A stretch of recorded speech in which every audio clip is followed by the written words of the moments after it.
Bem-vindo a mais um episódio de nosso podcast Mordendo a Realidade. O seu podcast semanal de filosofia e teologia tomista. Vocês já estão observando que nós estamos aqui num estúdio especial, né, durante esse mês de janeiro, né, padre? Mês de férias. A gente está de férias também aqui, né? Estamos em Fortaleza, Ceará, né, Diácono? Estamos de férias aqui em Fortaleza, mas nas nossas férias o padre trabalha também, né? Vamos gravar daqui, de férias aqui em Fortaleza, mas não é praia não, é trabalho em Fortaleza. E depois, quando a gente voltar para o nosso estúdio, vocês vão ter muitas novidades, hein? Não perdem por esperar. Mas nesse mês vamos ter convidados muito especiais aqui de Fortaleza. E bom, nesse episódio de hoje, vamos falar sobre o tema dos temperamentos. São 4 ou 8 temperamentos? O que você acha?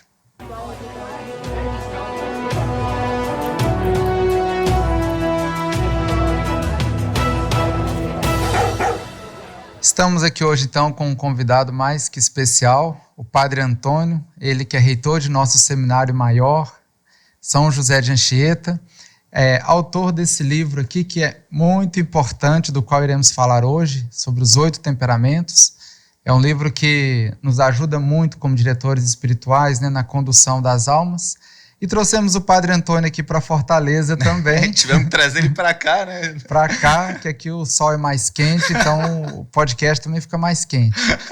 Trouxemos aqui o Padre Antônio para resolver essa treta, Padre Antônio. 4 temperamentos, 8 temperamentos, que negócio é esse? O pessoal fica perguntando e nada melhor que o especialista para falar sobre isso com a gente, né? Seja bem-vindo, Padre. Muito obrigado por convidar-me para esse tema tão importante. Foi um problema na minha vida muito grande. Como vocês sabem, nós fomos criados e educados nos 4 temperamentos, já desde o noviciado, há mais de 23 anos. A gente aprendeu os 4 temperamentos seguindo a teologia da perfeição cristã do Roger Marin. Uhum. E a princípio o diretor espiritual pedia para ler e estudar, e trabalhávamos sobre isso, não? Encontramos o defeito dominante. Então, a princípio, lembro que meu primeiro diretor espiritual falava que eu era sanguíneo. Então, imagina, trabalhando na prudência, etc. Depois me falaram que eu era apaixonado, era colérico. Eu fico imaginando o Padre Antônio trabalhando na prudência. Aí imagina, depois um companheiro falou, você é colérico. Quando eu jogo bola com você dá para perceber. Depois outro diretor espiritual me falou que eu era melancólico. Aí deu bug. Aí falei, que é isso? Que eu sou, né? Então, por isso que, como muitas vezes falei, quando comecei este estudo dos temperamentos, foi o estudo mais egoísta que eu já fiz, porque o intuito era tentar entender-me um pouquinho o que eu era, não? Para saber trabalhar certo, o que eu deveria trabalhar.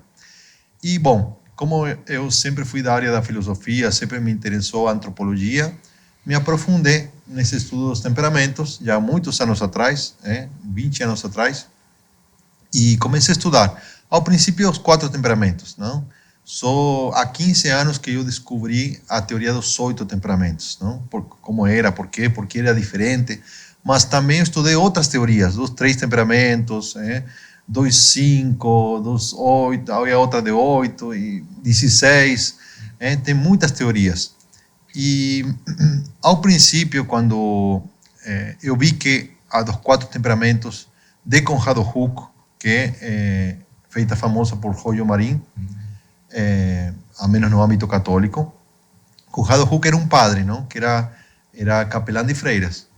Aí ele fez um resumo muito bom da teoria moderna dos temperamentos, e uma descrição muito boa. Por isso que foi tomada por muitos autores cristãos, não somente por Roger Marin. Talvez a nós chegou mais por Roger Marin, mas é uma teoria muito famosa. Ele coloca 4 temperamentos porque coloca 2 variáveis. Ele fala que os temperamentos se dividem, as pessoas que têm 4 temperamentos, porque tem 2 fatores fundamentais, que seria a emotividade, que também ele chama de reação perante um estímulo, reação forte ou fraca. Então, a pessoa emotiva reage fortemente aos estímulos neutros, normais do dia a dia, e a pessoa que não reage aos estímulos normais é não emotiva. Então, emotiva, não emotiva. Ou reação forte, reação fraca. E o segundo fator era a durabilidade, quanto durava uma emoção dentro de nós. Se durava muito, durava pouco. E aí dá 4 temperamentos. Depois... Perdão, mas então Conrado Huck, para ele chegar nos 4, ele já não é que seguia aquela teoria humoral da fleuma, sangue, bile, já era mais científica a coisa nessa época. Isso, a teoria moral, que é a teoria que baseava os temperamentos nos fluidos, ele acabou no século XIX. Porque no século XIX a medicina já abandonou aquela teoria moral, já tinha estudos mais aprofundados sobre o corpo humano. Então foi deixada de lado a teoria moral e a psicologia experimental teve um novo paradigma. Já não era mais aquele paradigma moral, sino que o paradigma neurológico chamado. Quer dizer, o comportamento humano, a menos se explicava pelo sistema nervoso, tanto central como periférico. E um dos primeiros a estudar isso foi o pai da psicologia experimental, chamado Wilhelm Wundt. E ele, 1879, por aí, acho que 78 já está no seu livro, essa teoria que vai seguir depois com Conrado Huck. Vai seguir. Sim. Então, assim, então Conrado Huck faz essa teoria, mas experimentos posteriores, como aquele de Heisman, ele, além dessa variável emotividade ou força da reação, e além da durabilidade, ele encontra um terceiro fator, que já era anunciado por Kant, que é a atividade, que está em várias teorias. A pessoa ativa é aquele que tem várias características, mas uma delas é a atividade. Uma pessoa muito mais ativa, mais extrovertida, mais dominante, gosta muito mais de sair. E a pessoa mais inativa é mais introvertida, não gosta tanto da atividade e é mais diplomática. Bom, essa nova variável gerou 8 temperamentos, mas eu não mudei, cabeça dura, eu queria forçar para ficar com 4 mesmo. Queria forçar. Então, ao princípio, se você vê minha primeira edição do livro, há muitos anos atrás, eu coloquei 6. Olha só, meio termo. Eu coloquei 6, porque eu falei, tem aí, é verdade que tem atividade, é verdade que tem, e tem temperamentos que eu já tinha visto, então eu falei, é verdade. Não dá para ignorar isso aqui. Não dá para ignorar, eu já tinha tido, eu dirigia muitas pessoas na direção espiritual, então tinha muita cobaia para experimentar. Nós, seminaristas. Reitor do seminário, tinha todos os seminaristas, mas todas as pessoas que eu dirigia, família, freira, tinha um monte de cobaia. Então eu ia experimentando, não? E cobaia de primeira mão, que você já conhece interiormente, profundamente, conhece a pessoa mesmo. E dá para acompanhar, né? O seminário tem essa vantagem que você vai vendo no dia a dia ali, né? Experimento vivo. Não só pelo que a pessoa fala, mas como ela vive, como atua. Isso foi uma grande vantagem, quando você tem muitas pessoas para experimentar, porque é isso, se você vê a pessoa, vê o temperamento, fala, é isso mesmo. Então, assim, eu coloquei 6. E havia 2 temperamentos, que era o nervoso e o amorfo, que eu falava, não pode ser. Era muito ruim a descrição, era muito ruim. Aí eu tinha... discriminado. Aí o que aconteceu? Então, a primeira edição eu coloquei, aí tentava teoricamente de explicar. Entre todos os estudos que eu fiz, teve um estudo, ou que eu estudei, tinha um experimento, um estudo de pastoral carcerária, onde tinham sido aplicados 8 temperamentos a certas pessoas que estavam na prisão por certos crimes. Caramba, olha só. Então, tinha uma estatística. Então, falava, o nervoso tinha 30% de crimes, assim. Então, eu até tinha formulado uma teoria que o nervoso era um colérico. Colérico é um sanguíneo nos 4, não? Que tinha sido reprimido e por isso que agia assim como agia, né? Por isso que era inativo porque porque nervoso, nos 8 temperamentos, é um colérico inativo. Então, que ele tinha se feito inativo porque tinha sido reprimido. Montei tudo na teoria. Mas depois, com a experiência, vi o nervoso, vi outro nervoso, vi o terceiro, vi o quarto, vi o quinto, e o mesmo aconteceu com o amorfo. E a descrição era perfeita. Era perfeita. Então, falei, perante a experiência, a gente tem que se dobregar e a teoria tem que se adaptar. Morder a realidade. Né? Morder a realidade. Então, assim, aí, por isso essa foi a pré-edição. Então, já na primeira edição, já corrigi esse erro e, bom, e abracei a teoria dos 8 temperamentos, porque realmente o experimento, a realidade, mostrava isso. Então, foi muito claro para mim e a única coisa que foi mudando, melhorando, foi as perguntas dos testes, não?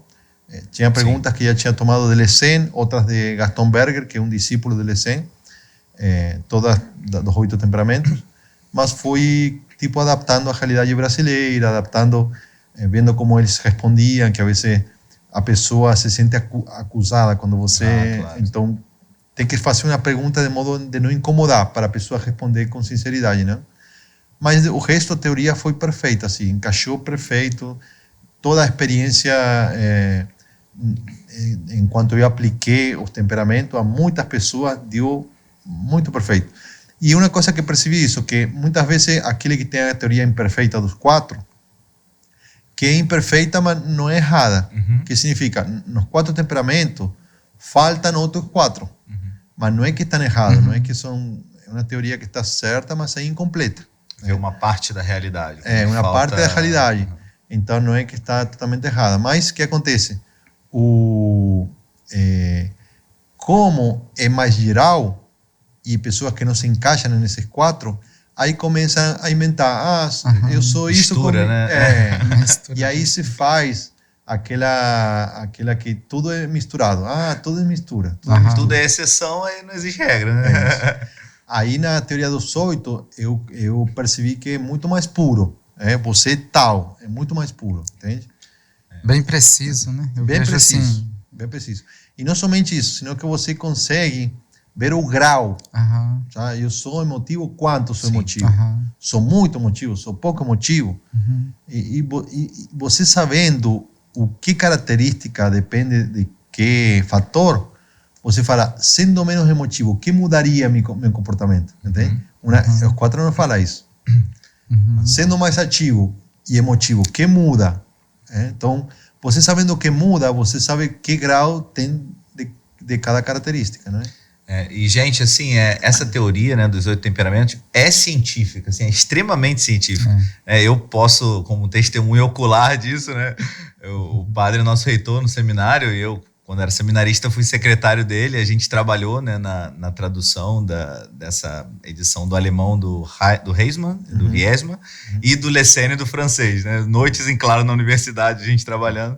É uma profundidade, gente, é um calhamaço gigantesco, né? Que o padre comprou, sei lá de onde, mandou trazer da Alemanha, né?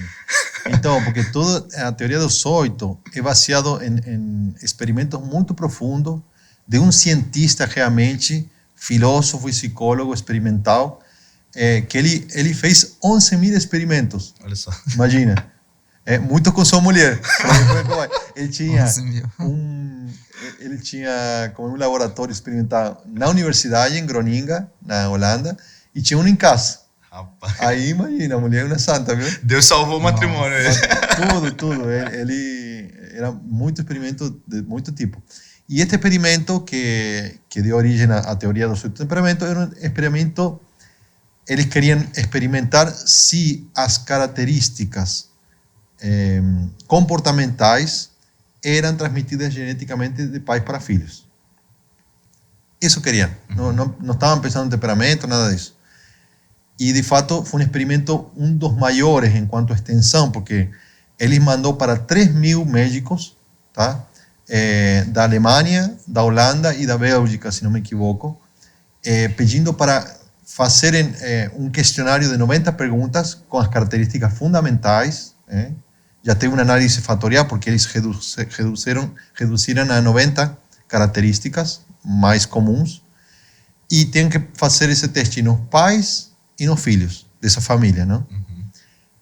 Aí voltaram acho que eram 2.600 e poucos questionários, 400 pai, 400 mãe e o resto dos filhos, 1.500 do filho, uma coisa assim. E toda essa informação foi analisada com análise fatorial, tentando de descobrir os padrões, e se tinha uma relação. Então descobriram que tinha relação, que tinha uma transmissão genética de algum modo, de características fundamentais de pais para filhos, e descobriram os fatores fundamentais, que esses 3, e descobriram os 8 temperamentos, ou seja, comutando esses fatores fundamentais. E ele não só fez isso, senão que fez essa investigação, podemos dizer, fatorial. Também ele analisou, uma vez que a teoria já estava mais encaixada, analisou 100 personagens históricas para mostrar como encaixava perfeito a teoria, e experimental também, fez muito experimento. Então, assim, muito fundamentada, e isso está publicado em alemão. Publicou em 6 artigos do ano 1905 ao 1909 em uma revista que entre todos os artigos dá mais de 300 páginas e que a gente está terminando já a tradução para a publicação, porque é isso, a gente quer mostrar que é científico e dar para as universidades brasileiras em português os experimentos. Esses experimentos não ficaram muito conhecidos porque ficaram nesse âmbito mais acadêmico alemão e só se fizeram mais famosos quando Lessen, que é um francês, filósofo também, psicólogo, filósofo, ele leu tudo isso e fez um tratado de mais de 400 páginas chamado Tratado de Caracterologia, com a teoria, que também estamos traduzindo do francês para o português. Então, se Deus quiser, daqui a pouco a gente teria esses 2 livros, que seriam mais livros de estudo e investigação. Para aqueles que querem mais prático, está aqui. Esse livrinho. Aqui, pessoal, Os 8 Temperamentos, da editora do Verbo Encarnado. Ô padre, até para deixar isso mais simples, mais prático, assim, quais são os 8 temperamentos, para o povo de casa assim, saber, né, que eles chegaram, e qual a correlação com os 4, por exemplo? Porque tem essa correlação também. Né? É muito bom.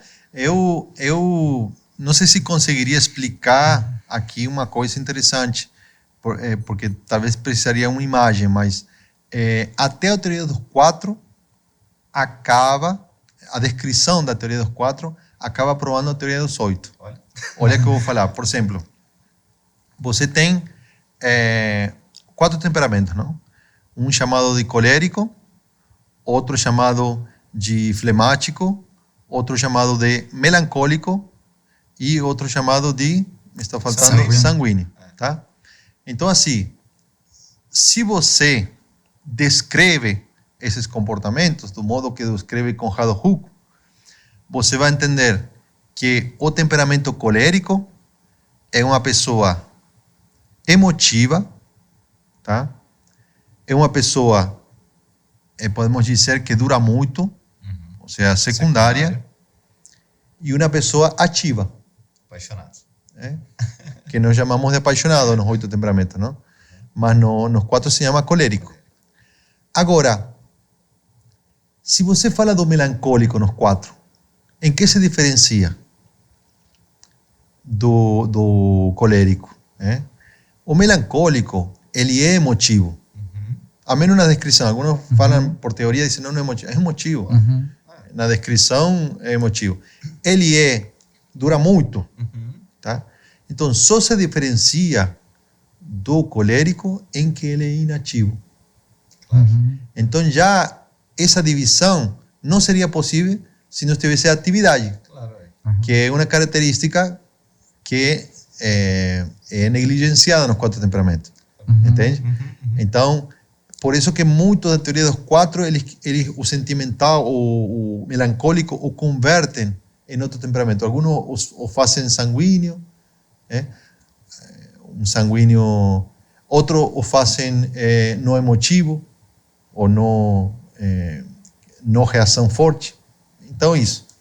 Então, tanto o colérico dos 4, que chama de apaixonado, como o melancólico, que chama de sentimental, nos 8, mostram que a distinção entre eles se dá na atividade.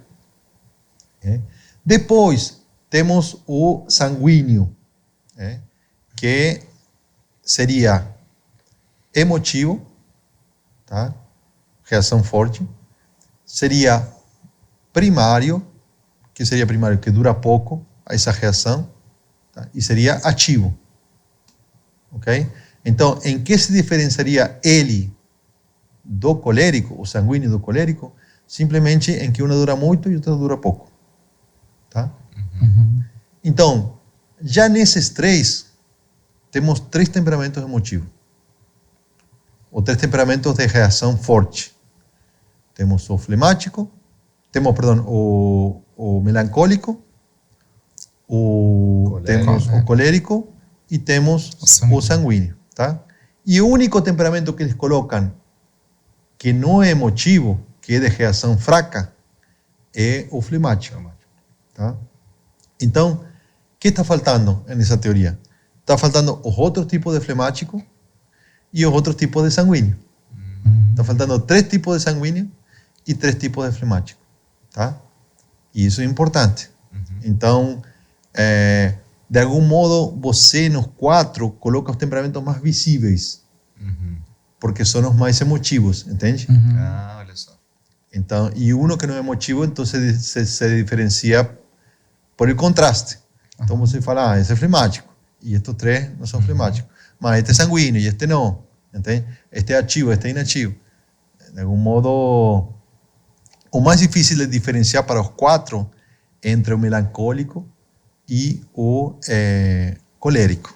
Mas aí o problema é que acaba botando todo mundo no mesmo balaio, né? E se a finalidade do temperamento é conhecer-se a si mesmo, você tem que se diferenciar do outro para você trabalhar específico, né?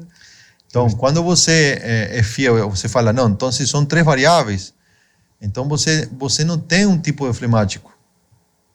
Você tem um flemático que é mais sanguíneo, ou primário, que a gente chama, e um flemático que é mais, que dura mais, que é menos sanguíneo, que é mais estruturado, mais racional, entende?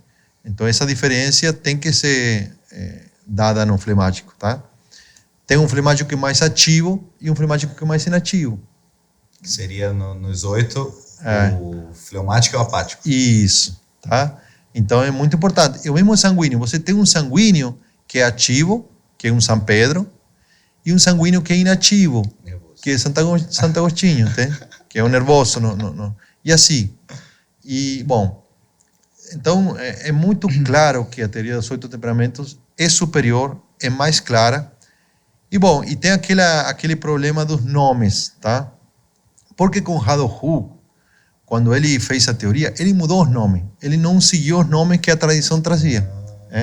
A tradição, ela trazia nomes que dependiam das idades da vida, tá? Então, o sanguíneo era o bebê, era a criança, era aquele que era tranquilo, bondoso, simples, bonzinho, tá?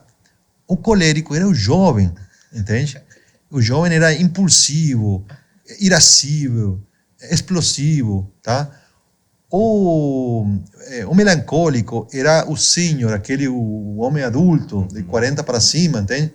Aquele que era mais reflexivo, mais, como posso falar?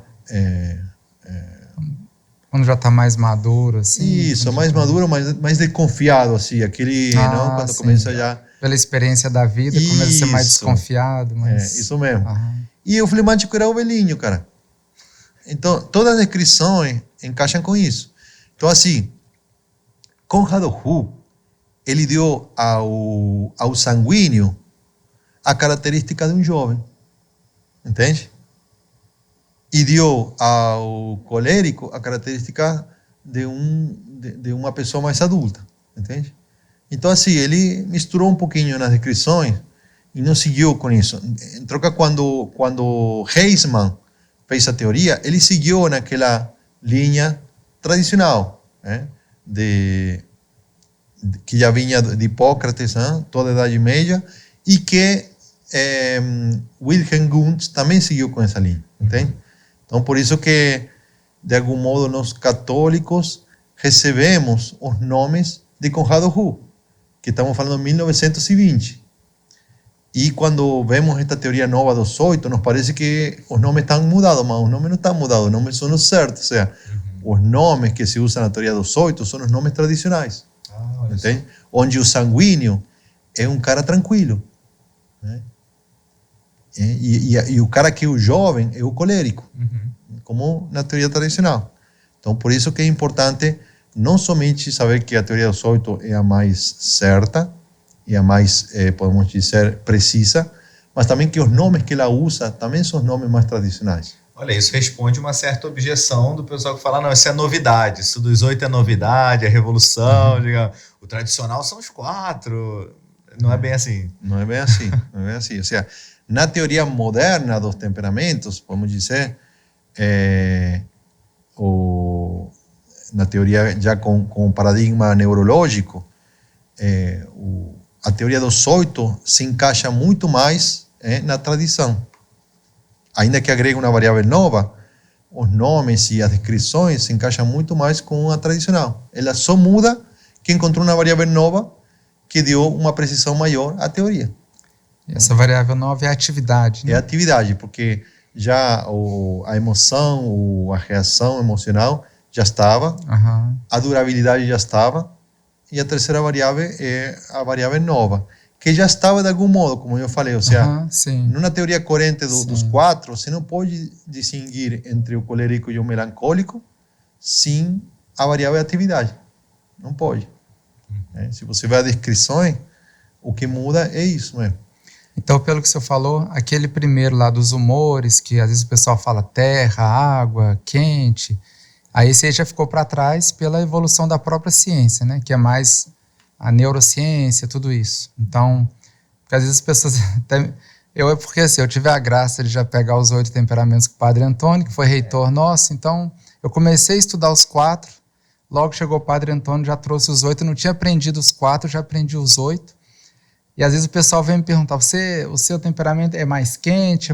Aí eu já não sei, porque como o 8 me convenceu tão bem, eu já deixei os 4 para lá e eu só uso isso aí como prática mesmo ali, né? Isso é até um perigo, porque fica meio estranho. Falando, não fica estranho isso? Para mim fica, que eu falo, olha, eu olho assim, ó, se é emotivo ou não, se é ativo ou não, ou se guarda, né, a ressonância. Nesse sentido que eu vejo que, assim, é muito preciso e rapidinho resolve a pessoa. Vai, me fala isso aqui. Como que você é? Você é mais preguiçoso, quer dormir? Ou você não consegue parar, né? E você vai, emoção, ressonância, a mágoa, como é que guarda? Aí resolvi os 3, você é tal coisa, lê aqui na página tal, vê, aí eu vejo muito prático. Esse tema de quente, frio e tudo isso era uma abordagem que se tinha, que chamava-se de simbólica. Porque o que acontece? No primeiro paradigma, chamado moral, quando Hipócrates começou a estudar, e depois Galeno, eles eram cientistas, com menos ferramentas, errando, porque não existiam os humores propriamente. O corpo humano se move por órgãos, né? Tem fluidos, mas não é que eles se determinantes. Então, mas eles tinham a intenção de ser cientistas, claro. Eles faziam experimento, mas depois, na Idade Média, veio um paradigma chamado uma abordagem do ser humano chamado simbólica. Por quê? Porque se acreditava que o ser humano era um microcosmos que se refletia de um modo quase como um espelho no macrocosmo. Então, tudo o que acontecia no universo era tal qual o que acontecia no ser humano. Daí a astrologia, todo esse estudo. Daí a importância do 4. Então, 4 estações do ano, 4 idades da vida, 4 horas do dia, 4 partes do ano, 4 estações, não? Depois tinha 4 elementos, e 4 qualidades, Então, tudo era 4. Então, de algum modo, você era tal temperamento, mas isso mudava no inverno, mudava no verão, depois você mudava nas suas idades da vida. E então, tudo isso já foi refutado, né? Porque já viram que são 4 estações. Onde? Na Europa. Lá na Groenlândia. Na Groenlândia era 2, era dia e era noite. Eu lembro. Muito bem. Aqui, por exemplo, em Fortaleza, que está na linha do Equador, quanto é? 2. No máximo, eu acho. No máximo, não? É sol e sol. Sol quente e sol... Tem chuva, não. Tem um tempo de chuva e um tempo de sol seca. Sol quente e sol morno, eu acho. Sol morno de então, noite. Aí muda o temperamento para 2. Então não é... E depois o elemento eram 4, mas agora são 182. Nossa. Então, não, perdão, 118. A tabela periódica. Até agora. Então, que agora são 118 temperamentos? Claro. Então, já tudo, a base que eles tinham já mudou. Ou seja, já a ciência provou que não era isso. Então, aquele que se aferra hoje em dia ao terraplanismo, Um estudo cadavérico da Idade Média, da educação clássica. Tipo assim, tem que aferrar-se ao que permanece verdadeiro, mas isso. O que já a realidade mostrou. Sim. E isso eu faço até um chamado assim, porque o que acontece? Tem pessoas que quando gostam muito de uma ideia, elas querem fazer prevalecer essa ideia, ainda que o fato real mostre o contrário. Isso não é tomismo. O tomismo, quando a realidade mostra o contrário, a ideia tem que se adaptar à realidade. Quem que se adapta a quem? Isso é idealismo. O idealismo querem meter a ideia na realidade e que a realidade se vire. Isso. Entende? Mate quem tenha que matar, fazer o que tem que fazer, ele encaixa a ideia, que gostou da ideia, está perfeita, e a realidade que se vire. Nada mais contrário ao realismo de Santo Tomás, isso. Isso. Então, assim, a gente tem que ter essa humildade de falar, olha, a realidade mostra outra coisa, então a nossa teoria tem que se adaptar a isso. Então, sustentar hoje uma abordagem simbólica neste tema não tem sentido, não faz sentido. Senão também acaba virando um pouco de horóscopo também, não, para hoje também o pessoal estuda temperamento e fala, não, eu sou isso aqui, e você é o quê? Como que é? Uma coisa mais curiosa do que com propósito, assim. Que tem a ver quente ou frio. Você, sou quente ou frio. Então, aqui em Fortaleza sou mais quente, lá na Groenlândia sou mais frio. Então, não, mas o que quero significar é emotividade. Então, faz emotividade. Isso. Entende? E a emotividade que tem uma reação fisiológica, que tem um órgão, que tem um sistema límbico, entende? Que realmente, então, a gente tem que ir à realidade, morder a realidade. Entende? Isso é importante, porque senão fica só conversa fiada. Entendeu? Mais útil do que ter um rótulo que diga que eu sou isso, é você se conhecer, como no livro, né? No livrinho do Padre Antônio, ele fala, por exemplo, as virtudes que a gente tem propensão a adquirir por determinado temperamento e também os vícios, né? Que a gente sim ou sim vai ter que lutar contra. Isso sim, né? Conhecer-se, como foi o Padre Carlos falou, né? Na direção espiritual, só ajuda muitas pessoas assim, né? Enquanto a teoria seja mais real, ela vai dar a você mais ferramentas e elementos para você poder mudar e melhorar. E com menos tempo. E com menos tempo. Com menos tempo. Mais eficácia. Padre, e sobre então já entrando nos 8 temperamentos, já estamos convencidos dos 8, espero que vocês também, mas entrando agora nos temperamentos, esse tema, de um modo simples assim, mas o senhor como autor do livro, qual a importância das pessoas estudarem um pouco disso, saber um pouco? Olha, é muito importante, porque assim, não é o único elemento do ser humano, como sabemos, mas é um elemento que tem muita influência. Assim como o ambiente também tem sua influência, nossas inclinações naturais têm muita influência. Porque a gente vai... É incrível assim. Qualquer pessoa poderia aprender qualquer coisa. Mas quando a pessoa não tem uma inclinação para isso e não praticou toda a vida, a gente não adquire a capacidade. Então, por exemplo, vou falar meu exemplo, não? Eu sou uma pessoa inativa. O que significa isso? Que não tenho gosto por socializar e por falar. Tá? Então, era uma pessoa muito no meu canto, tranquila, escutava muito, mas não falava. Então, eu não desenvolvi a capacidade de socializar. E aí eu vim descobrir no seminário que me faltava essa capacidade, que era muito importante para eu ser padre, entende? Aí eu tive que aprender, aos 23 anos, a socializar. E sentar-me numa mesa e falar, agora o que faz? Bom, agora vou falar, mas de que vou falar? Não, a ver esse cara, de que tem interesse? Qual será o interesse do cara, entende? Futebol, vamos falar de futebol, né? E aí tenho que tentar, agora falar, estou falando, falei muito, agora escuto, agora deixava ele, mas tudo isso parecia um robô, até eu aprender. Mas uma pessoa que é ativa, isso aprende de criancinha, porque ele naturalmente gosta disso, e adquire uma capacidade que aos 23 anos ele sabe quando fazer a piada, quando não fazer, em que momento, como ser agradável, tem uma capacidade adquirida por prática, né?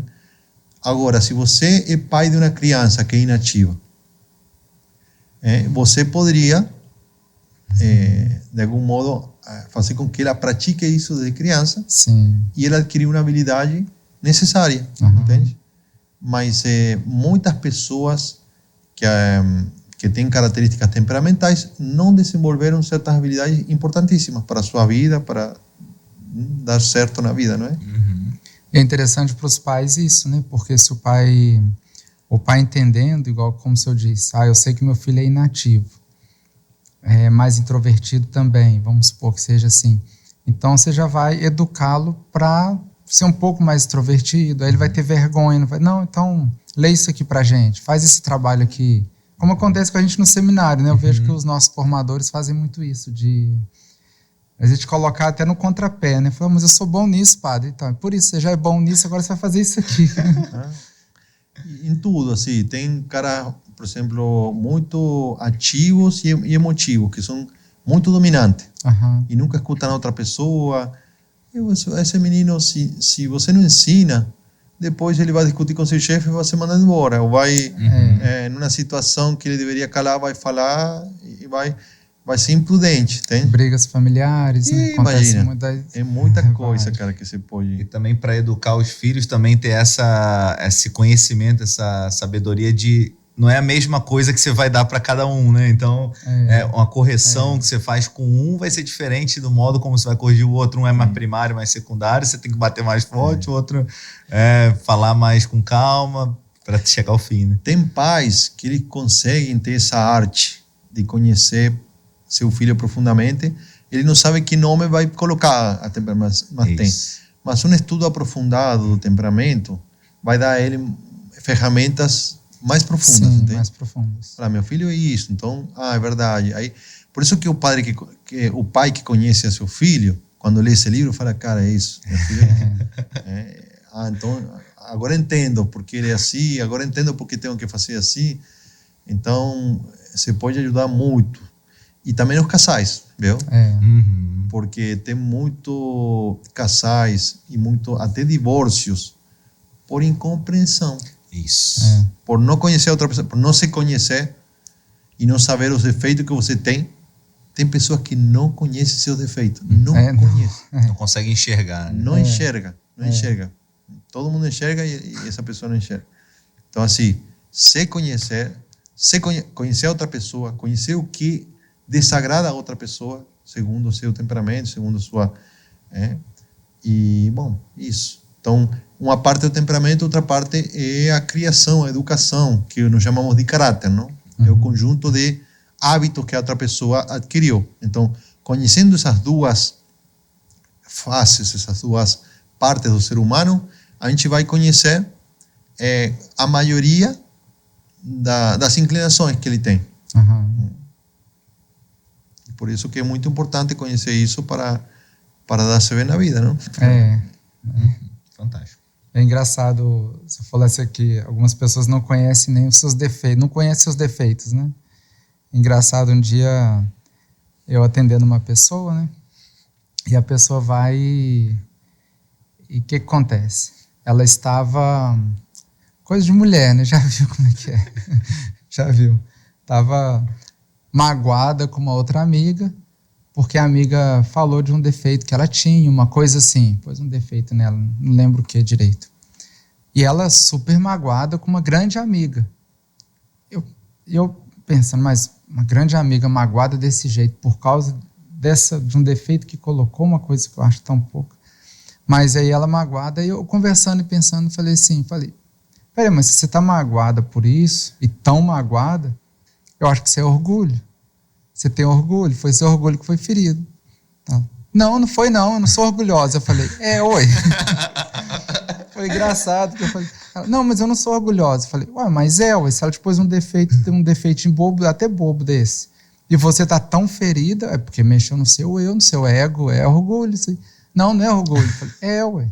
Aí ela, não, a única coisa que eu achei que eu tinha de virtude era humildade, agora você tá falando que não, acaba com a minha vida. Mas é assim, isso. Engraçado, né? A única virtude que tenho é humildade. Sou tão bom, tão humilde. Foi muito engraçado que eu falei assim, não, mas é orgulho. Eu conversando numa boa, assim, até rindo, a pessoa tão magoada, tão triste lá, e eu rindo assim, não, mas isso é orgulho aí. Se te falou isso, você tá... Porque a gente não fala assim que... né? Mas engraçado demais. Tem aquela piada, né, que fala, mas eu sou bom demais, se eu fosse humilde também, aí não daria certo. Não daria certo.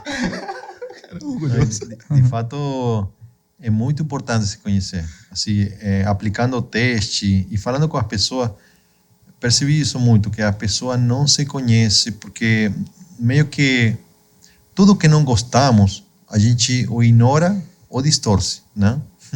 Tudo que a gente não gosta, assim, de nossa personalidade, de nosso temperamento, de nossas inclinações. Então, assim, só com um estudo aprofundado que a gente se percebe, eu sou assim mesmo, entende? Um estudo aprofundado e a experiência, assim, a gente tem que ser sincero, não? Por isso, assim, eu pretendo, assim, gravar um curso sobre o temperamento mais aprofundado, lá no Centro Tomista. Isso. Isso mesmo. Já fica o merchan, já fica o merchandising aí do padre. Nós teremos na nossa plataforma de cursos do Centro Tomista, um curso aprofundado sobre o tema dos 8 temperamentos, ministrado pelo excelentíssimo padre José Antônio Gonzalez.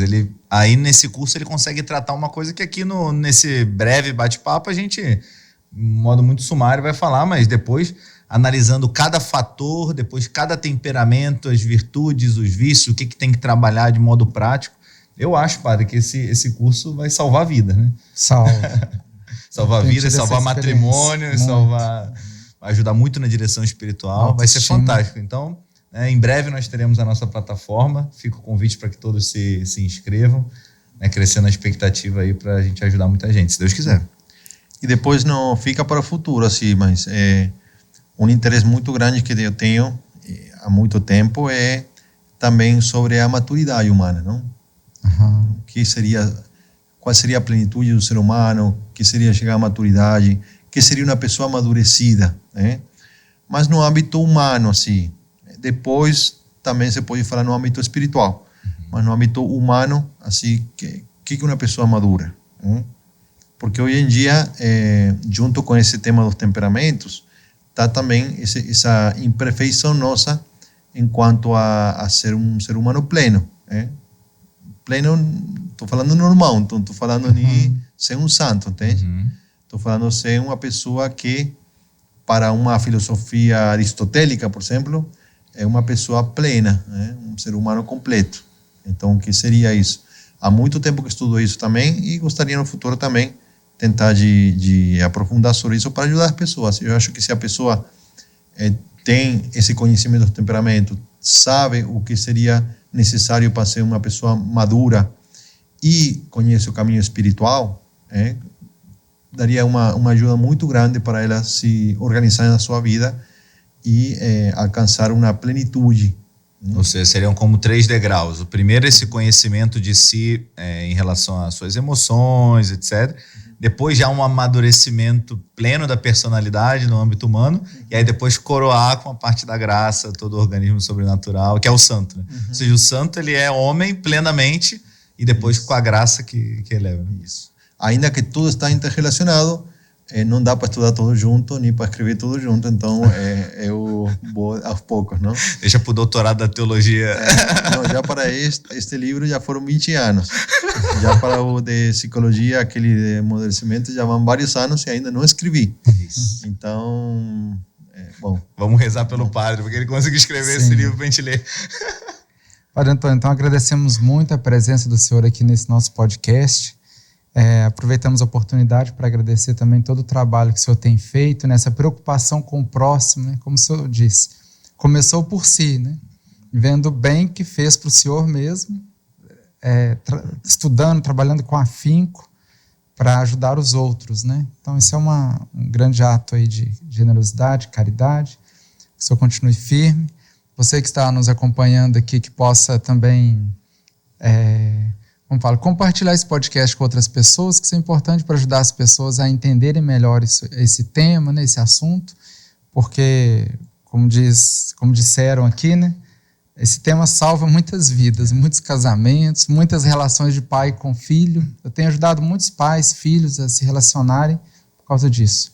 Isso, deixa aqui nos comentários o que você achou desse podcast, sugestões também de temas para que a gente possa trabalhar, de convidados que a gente possa convidar. Bom, acompanhem o trabalho do Padre Antônio, adquiram, né, o livro, com certeza vai ajudar muito. E bom, se inscrevam assim, brevemente na nossa plataforma do Centro Tomista e nos acompanhem nas redes sociais. Mais uma vez agradecemos a presença, o esforço aqui do Padre Antônio de estar presente. Muito obrigado, viu, Padre? Muito obrigado a vocês. Obrigado, Padre. Deus Até abençoe. a próxima, gente. Deus abraço abençoe. a todos.